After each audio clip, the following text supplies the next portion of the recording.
All righty, thanks for everyone who's joining us today. Today is our monthly training. Today we're going to talk about the basics of payroll processing. So we'll go through how to kind of process your weekly payroll. This is our monthly training. So this month's is the basic of payroll processing. Next month on May 18th, we're going to do a reporting overview. And it's the third Tuesday at 2 o'clock every month. I do record these. We post them to our YouTube channel so that you can view them after the fact. If you missed this, we'll continue on throughout the year. The full schedule's on the website if you want to go through there and take a look at those. And you can get registered for those through the rest of the year. The calendar is out there. So, all righty. So the basics of payroll processing. Last time we talked about how to manage employees, and today we're going to talk about how to run payroll. So the first thing I want to talk about is how to set up your payroll for success. And that really comes into, once you get logged into isolved, we're going to be working largely in this payroll processing menu, and we're going to go to payroll entry setup. I want to look at time entry options first, and this will allow us to put some guardrails around what we're looking for. We haven't built our template yet, but you can choose a default template if you want. We're going to talk about that next. So you can come in here, if you had more than one template, you can come in here and create a default template. If you wanted to get a warning if there were more than a certain number of hours or dollars entered into a payroll, so instead of typing 40 hours, you type 400 hours, and you want the system to warn you, you can put maximum dollars and hours in the system. So I've put $1,000 and 80 hours in the system, and I'll show you when we get to the time entry grid what the warning looks like. Same thing, you can do a maximum net pay or a net maximum rate warning as well. If you had average overtime, if you wanted to be moving that on 2 weeks or 1 week, if you're biweekly, you want to set that up. You can also check the box that says time entry is in minutes. So some folks have a timekeeping system where it keeps track of their punches in minutes. And instead, like this says, for example, if you typed 8.45, it would be treated as 8 hours and 45 minutes. That would then be converted to 8.75 hours. So it would take the minutes, divide it by 60, and it would take that and determine what the correct prorated amount is. So some people use that, very few. We don't have a whole lot that we do use that. So there are a few items in here. You can pull a preview timesheet. Basically, I'm going to click this button if you wanted to go ahead and get a timesheet every time. You can also get an employee profile report. Those are in here. We'll look at those in just a second once they load. We can also create an employee time import spreadsheet. One of the things we're going to talk about today is imports. If you wanted to create an import spreadsheet from within here, you can do that right in the system here. So if you want, let's take our regular template. We want to see all employees, and we can create a time import spreadsheet. We go back, we can look at, I ran these other reports here. So we have our employee profile. We can see exactly what those look like. Here's our employee profile, shows everything we need to know. It shows their earnings, any deductions they have, their direct deposits. It's a good report. I don't necessarily know how often it's used, but it's definitely something that's available in there. Payroll preview. I don't know why this one isn't loading here. Let's see.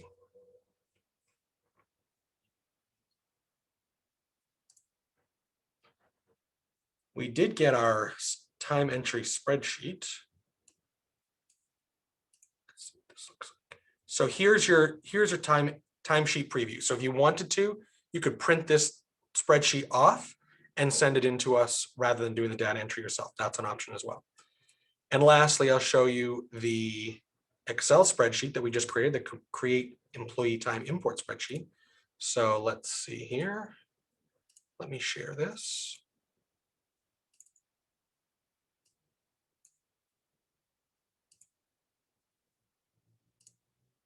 All right.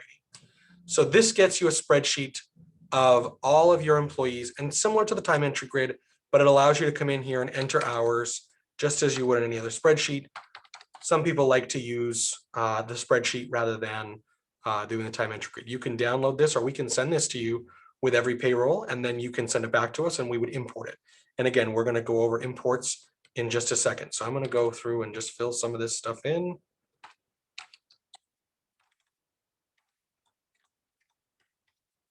And we want some sick hours. Let's put some vacation here. So we'll just save that for later. We're going to come back to how to import this in just a minute. Those are time entry options. The next setup we want to do is the time entry template. What this does is this feeds your spreadsheet. It feeds your time entry grid. It allows you to choose all of your options to how you want to enter your payroll. You can have multiple time entry templates. So if you wanted to create one for everyday payroll and then one for bonuses or month end or something like that, you can create as many as you want. This is our standard regular template. We usually create this for clients when we get them on board. I'm going to just hit edit on this one. If I wanted to add a new one, I could have hit add new. Allows you to choose how you want it sorted. So typically we do employee name last first, but you could do first last if you wanted. You can also choose by department or so forth. And you could choose multiple layers. So if you wanted to choose by department title, then by last name, you could layer that sorting as well. You can choose how many employees you want to be on the page. Typically 50 is good, but you can do up to 100. We'll just choose that. This company doesn't have 100, but.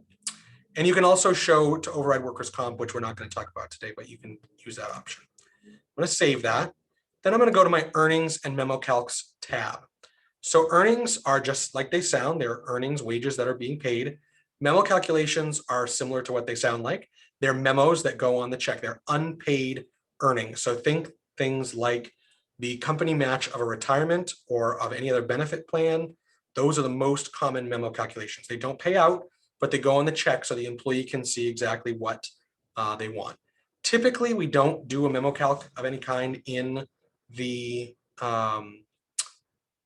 time entry grid. You don't usually enter those. There's something that's entered and is a recurring item. So if we look at this, I'm going to hit edit. So these are the items right now we have chosen in our grid. So when we go into our time entry grid, we're going to see regular, overtime, sick, vacation, and holiday. If I wanted bonus and bereavement to show up, I could do that. You'll notice that there's a display order here. It goes in the display order that I click.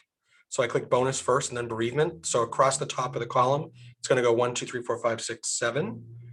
And I could add a commission here as well if I wanted that at the end.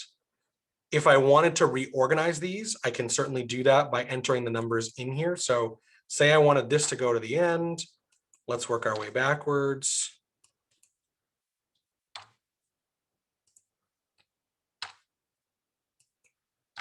And I hit save. We just rearranged our grid. Whatever is easiest for you. We now have our new display order of what's in there. Again, all of your earnings and memo calculations will show on here, so you can add and remove these from your templates at any time. I'm going to go to the deductions tab. Similarly, you can add deductions to the time entry grid.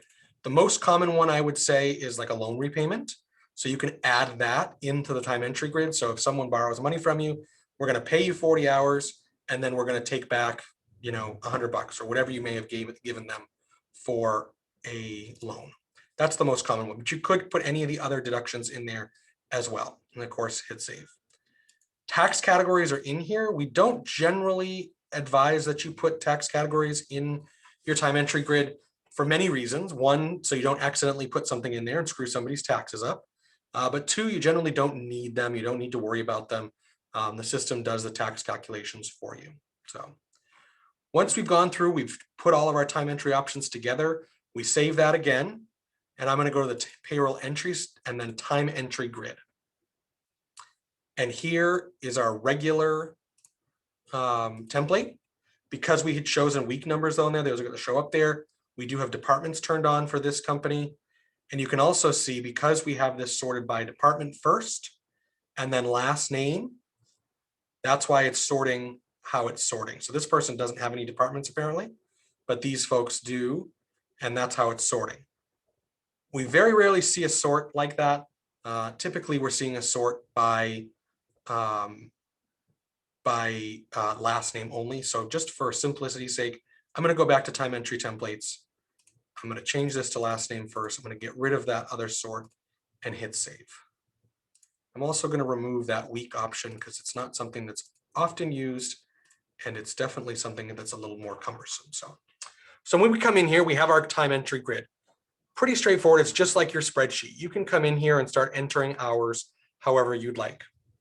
So you can come in here and say, 80 hours of regular, 2.5 times of overtime, and I'm going to give them $100 bonus. And if, as I arrow over, I can move over, you'll see right at the top, we have all of our hours. We have all of our loan repayment here that we did here. So no loan repayment for this guy. I'll come back down over here. We'll go to Richard. And remember we had those boundaries set. So if I come in here and I put 85 hours, you're going to see a little flag. Means you're over the 80 hours. So if I hover over that, I get a little note that says the amount entered exceeds the warning limit of 80 hours. It's not going to stop you from entering it. It's not going to stop you from running payroll, but it's just going to give you an order, a notice that says, hey, are you sure you wanted to do that? Nope, I didn't really want to do that. I wanted to do 80 and 5 over, right?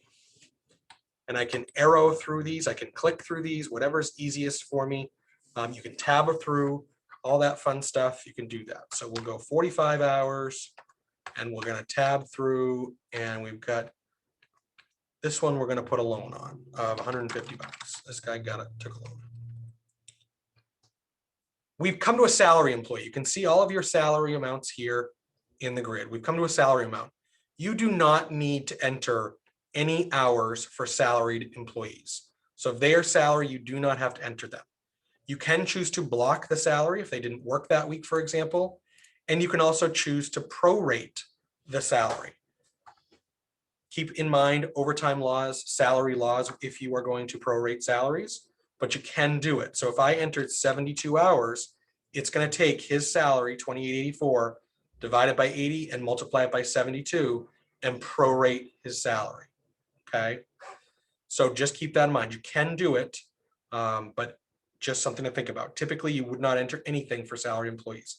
If you entered 80, for example, it would just pay them their normal 80 hours. For a salaried employee, if I wanted to leave this blank, because a holiday is a paid leave type, if I put 8 hours, it's not going to reduce their salary. It's simply going to note on their time card, you paid them for 8 hours of holiday. Similar if you had a vacation or a sick or something like that. The system is smart enough to know that we didn't enter any regular hours, but we're going to quote unquote reduce their hours by 8 and assign that to holiday. They'll get paid their full salary. So you can go down the grid, enter those in here. You'll see there's a little paper clip here. That allows you to do an override rate. If they had multiple pay rates assigned to them, you would see them listed here. If this is a one-off, so say Regina, for example, she worked 40 hours, but she worked a special job and she gets $50 an hour. I'm going to enter that in. Now my 40-hour rate is in a yellow, which highlights, it means there's a special rate on it, and it's going to show me it's $50. If she worked regular hours at a regular rate, we could do that as well. On the keyboard, I'm going to hit the Control key and insert, and that's going to give me another line in the time entry grid. So now I can enter her 40 hours or a special rate, and I'm going to do 40 hours at a regular rate. I'm not going to override on the paperclip. Okay, gives me a total in the top, and she has the ability to get paid at 2 different rates. When we preview the payroll, you'll see what that looks like. And again, if you'd have to do that in each box, so if she had bereavement time, you wanted to give the special rate at that, you could do that as well. So, all righty. So that's mostly the time entry grid. You do have the ability to sort up here at the top. So if you wanted to choose a different template, again, you can create multiple templates if you want. It's going to stick to our regular one. So again, if you had a different one, you could choose that as well. If you wanted to see certain departments or locations only, you can sort by that. If you wanted to see active or inactive employees, terminated employees, you could do that. Again, full-time, part-time, so forth. If I only wanted to see my hourly employees, because I didn't want to see my salary employees, I choose hourly and hit apply. Now all of my salary employees are gone. I only have to worry about entering my hourly employees. So it cleans up the grid so you don't accidentally put hours into somebody you may not want to. I'm going to go back and I'm going to hit all, apply. So we have my time entry grid. This is typically how we enter payroll, how most of our clients enter payroll through time entry grid. There's also the ability to use the individual time entry screen. So I was working on Regina, so it brought me into Regina's individual time entry. This allows for you to come in here and manipulate their check even more. You can also do additional checks or secondary checks. Sometimes people want to do a bonus, for example. That will show up under here as well. We'll talk about that. So the individual time entry gives you the opportunity. Typically, when you come in here, we wanted to see everything. We want to change our template to all because I want to do something different, right? I want to come in here and I want to block a deduction. I don't want them to have their medical pre-tax. I want to uncheck that. Or I want to change their Red Cross deduction. It's not my regular grid. They want to take $10 to their Red Cross deduction, for example. You can manipulate taxes within here. Again, I'd be very careful about that. But that is an option as well in the individual time entry. Let's say Regina is getting a bonus and they don't want to put it on a regular check, because if we put this bonus on a regular check, it's going to push her into a next tax bracket. It's going to hit her with taxes, and we don't want to do that. So what I'm going to do is I'm going to hit add new. It's going to list my checks here. I'm going to hit add new. I'm going to go to check type, and we have a couple of different check options. The most common check option is just a plain old additional check. What that does is that gives you another check, allows you to enter hours, takes all your normal deductions, all your normal adjustments, anything that their normal check would get, you'll get on the additional check. You can also use the gross up option. So if you wanted to say, I want to pay someone $1,000 and I want the system to gross that up, so they get a net check of $1,000, you can use that option. You can also use one with no deductions. This is common for bonuses. So let's do that. So we're going to pay a payroll with no deductions. If you wanted to adjust the pay frequency, you can do that within here. So that allows you to come in here and say, okay, this is a bonus and we're a biweekly payroll. If I pay them a $5,000 bonus, the system is going to take their $5,000 bonus, multiply it by 26, get to their total $100,000 salary, and it's going to tax them at that rate. Instead, I want to take a monthly, and we're going to do a monthly rate. Basically, if I do a $5,000 bonus, it's going to get them to about their normal salary. So it's not going to adjust their taxes quite as much. Typically, the rest of these overrides you don't have to worry about. The pay frequency is the most commonly used one. You do not have to override the pay frequency, but you can if you want. By default, all additional checks will continue with the normal direct deposits, but sometimes people want their bonus checks or things like that without direct deposit. So you can block all direct deposits if you want. You can override specific direct deposits. So if they had multiple direct deposits, you could check the boxes to block them. So those are options as well. You know, sometimes people have money going to their savings account or whatever. You may want to block that. And that's an option as well. I'm going to go ahead and hit save on my additional check. At the top, you see I have two checks here, right? My regular check and my deductions. And I'm going to come in here and I'm going to go to bonus in the dollars column. And I'm going to do a $5,000 bonus. Because we're over that $1,000 threshold, we got our little warning. So we keep that in mind. The really nice thing about the individual time entry screen is you can come up here and you can preview this check. So I'm going to hit preview. It's going to show me a $5,000 bonus, no deductions, all normal taxes, direct deposit. Gives me a nice preview of this. Okay. So you can see this to make sure it works before you do that. You came in here and said, whoops, I really wanted to gross that up. I want them to get $5,000 net. What we can do is we can come into our secondary check here, our no deductions check, hit options. I'm going to change my check type to gross up and hit save. And then come back and preview the check. Now, my gross pay is $67.50 because it grossed it up. My net pay, they're going to get a direct deposit of $5,000 net pay. You can see that here. Still no deductions, still no normal taxes, all that applies. We sometimes see people that want custom types of check types. We can create those for you. So if you saw we had a quarterly bonus type in there, that's a custom type, and that allows us to turn on and off certain things. So if you wanted no taxes, for example, but gross up, and but we always want the 401k to come out, we can create an option, a template, for lack of a better word, for different check types. So I can come in here, because most people don't want that to gross up so much, I can come in here and block my taxes. We never want to block Social Security and Medicare, but we can block the federal withholding. We can block our state withholding, New York state withholding, our city withholding. We don't usually have New York, this is just a demo company. And when I do that and I preview my check again, you're going to see that gross up amount is not a whole lot because all we had to do was pay the Social Security and Medicare. I would caution you to be very careful with blocking taxes. Okay, so be very careful. That may be something you want to talk to us about before you do that, or have us create a special check type specifically blocking this, only the taxes that you want. So you have the ability to do it, but it is there and so forth. You can add as many additional checks as you want. So I could add. This is the most common way of doing that in here. So you can still come, you can also come to the regular check and you can see, you know, we added some stuff in here. We had that Red Cross donation. I can preview the regular check too. So if you don't want to go process and preview the whole payroll, you can come in here and preview the individual check before you process it.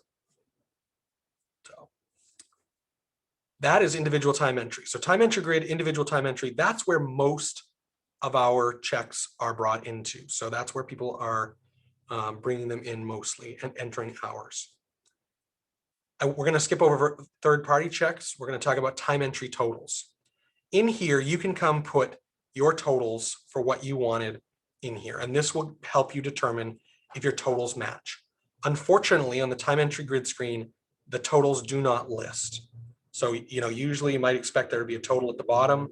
In this situation, that doesn't exist. So you do have to come to the time entry total screen, and here you can check to see what's been entered.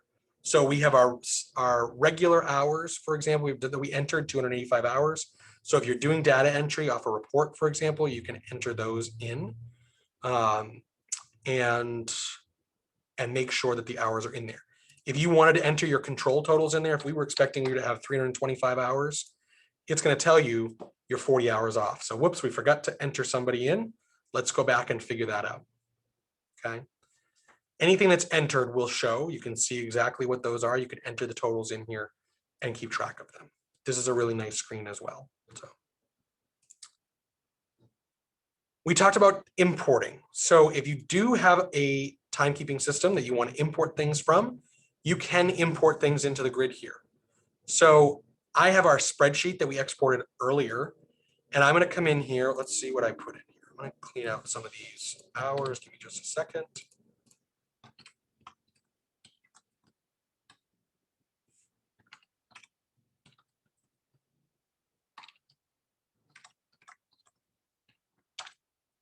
All right, let me save this.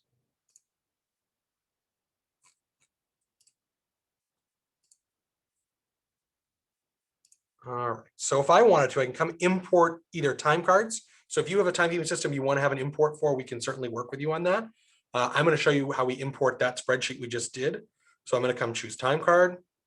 File format is Excel spreadsheet. I'm going to go out on my computer to my desktop where I just saved that, choose my employee time import, choose my company because we have more than one company in here.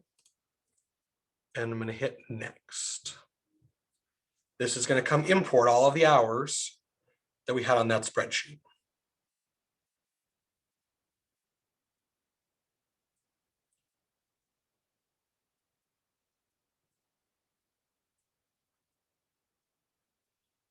We have no critical errors, which is good. We do have one warning. We're going to look at that. We have no file format errors, so that's good as well. If I want to see here, so our location and departments are unrecognized. That's not a problem because we can see they're still being imported, no problem. So let's go ahead and hit next again at the top.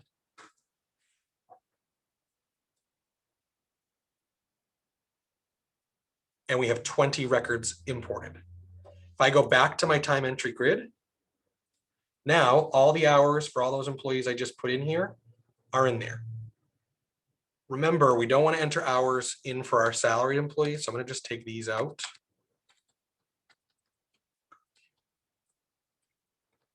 Just so we don't make a mess. These ones have 80 hours, for example, so those will be fine. These are 80, 80, for example. So those are all the different ways to get time in, whether you're entering it manually, doing the individual time entry, you're doing imports. These are the most common ways we get hours from clients. So there is also the labor entry grid. I will just show you that quickly. You have the ability to come, if we have departments set up for you, to choose different departments for different sets of hours.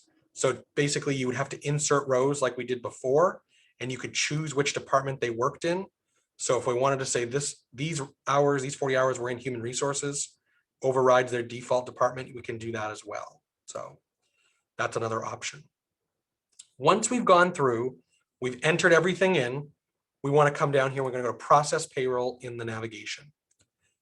Take a peek, make sure this is the right payroll. Make sure we're on the right pay date for this week, right? That's the most important. Sometimes people get click happy and move forward too far or something like that. We're going to go ahead and preview the report, preview the payroll. This is going to give us a full preview of the payroll. We should be able to see all of our reports before we finalize the payroll. The first report I always like to look at in the dropdown, we've got everything here. I want to go to our exceptions report. The exceptions report will show me any exceptions in the payroll. Things like, hey, you paid someone more than 80 hours. Did you really want to do that? Tax issues, deduction issues, all those types of things will show up in here, okay? So let's look at what we have here for hours. So we have a missing tax ID. That's a company issue. We would probably pick that up in our review of things, but that's something you want to keep an eye on as well. That's really important. You have some employee exceptions. So Regina, remember we said those time entry dollars, more than $5,000 exceeds it. Will not stop you from paying her, but it's going to show that to you. These deductions will not be taken, for example, for Noah and Ronald and Lester, because they do not have pay. They don't have enough net pay to pay their medical, their FSA, their 401k, their child support. There's not enough money in their check for whatever reason. We probably didn't pay them at all because I didn't go through the grid too far. You may or may not want to worry about these. Child support, typically you can wait till the next week and fix that, no problem. 401k is a voluntary item, so you don't generally have to worry about that. But you want to maybe make sure that if they're medical, if you missed a week, they owe you $88. So that's important to note, and make sure you fix that on the next time, right? That's something important. So this is our exceptions report. This is really important to make sure you check this every time you run payroll. Then, again, all the reports are in here, things that you may need to look at. The most common ones, again, exceptions report, and we're going to look at the payroll register now. Payroll register shows you every check that's being paid out. Just like you do after the fact, this shows you every check that you're running through the whole process. And we can look right down through it. So we've got Daniel, 80 hours, 2.5 overtime, showing his rates, it's showing his deductions, it's showing all of his taxes. We've got Richard, so forth. We've got, Pam, we've got all the hours in here. Let's see, David Blackman. So it did reduce his hours, right, by 8, because it put his holiday hours at 8. He's a salaried employee. So it just reduced him to 32 hours and 8 holiday. We didn't have to enter that 32 hours in the grid, remember? So that's nice. Shows again all of his deductions, his net pay here. Also, we'll give you a preview of his direct deposit. If we're looking at Regina, so now Regina has 2 checks. She has our gross up check. She has our regular check. And you see, we had that $50 rate in here. So she's got 40 hours at $50. She's got 40 hours at her normal rate. So those show in here as well. You can see we did that red cross override. That's in here as well. Regina has her bonus. She has her net pay or $5,000 net pay, all going into one account. So you check these things, make sure they look good. We have not finalized this yet, so we can make adjustments at any time we want. Again, going down the list here, we can take a look at these and see what's in here. You may want to just double check everyone's check, make sure that they validate, make sure everything looks good. All the way at the bottom, we have totals that show up here as well, so you can take a look at those. Make sure that everything jives the way you think it should, and just review that payroll before you finalize it. The last report you probably want to look at is the payroll summary report. This is everyone's favorite report because it tells you how much money is going to come out of your account for payday. Give this a second to load.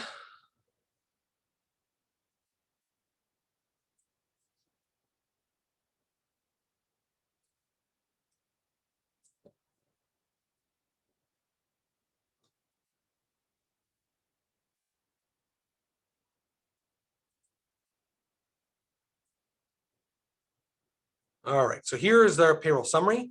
So we can see the total ACH debit is going to be $64,150. You can look at all the breakdowns to see what they look at. It tells you how many checks, direct deposits, what the taxes are, if there's third-party checks, so forth.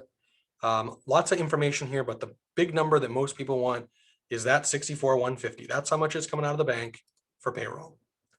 You can scroll down through here, it gives you a summary of all the taxes, gives you totals, and it gives you a summary of all of the labor and earnings that you have in here as well. So this is your summary report, just gives you totals of everything. If you go and make changes, if we come back to the time entry grid and I realize this guy, whoops, he shouldn't have been 40 hours, he should have been 80, he should have been only 40 hours. I can change that and I need to go back to process payroll. I need to preview my payroll again. And I'm going to go ahead and I'm going to run my payroll register again to make sure that those hours get changed.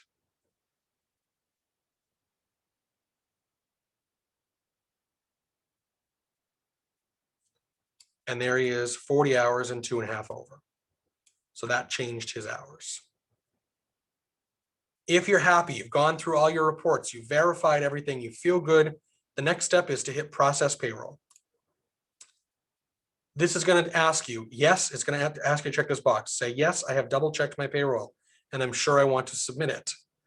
Click that box and hit process. That will come in here, that will process the payroll. It's going to send it over to us. We're going to take a peek at it, make sure everything looks good, and everything will push through for processing. You can see over here on the right, our pay date advanced to the next payday, 5/7, and everything looks like it's processed correctly.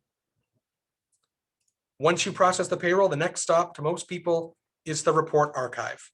We're going to do a lot more talking next time about reports, but everything that you have that you saw in the preview will show up here for final reporting, and you have your summary, your register, you have your exceptions, check listing, and so forth. The most common reports are the payroll summary and the payroll register. And click on those and view those at any time, so you can enter this into your QuickBooks, get things organized, and so forth. All the payrolls are listed at the top. So much more on reporting next time for sure. That is kind of the quick overview. Back to basics, payroll processing. I'm happy to answer any questions. You can put those in the chat or in the questions and answer piece, and I will take a look through those if you have any specific questions. I think I have those open.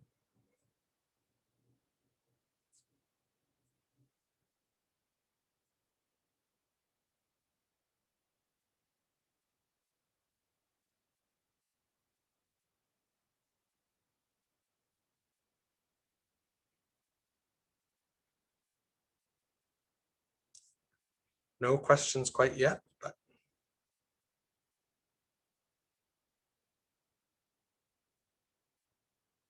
once we're done with this, I will save this and I'll post this to our YouTube channel. So if anybody is unable to attend, you can go back and take a look at it later. As a reminder, we do have the isolved University. There's great training classes on there as well.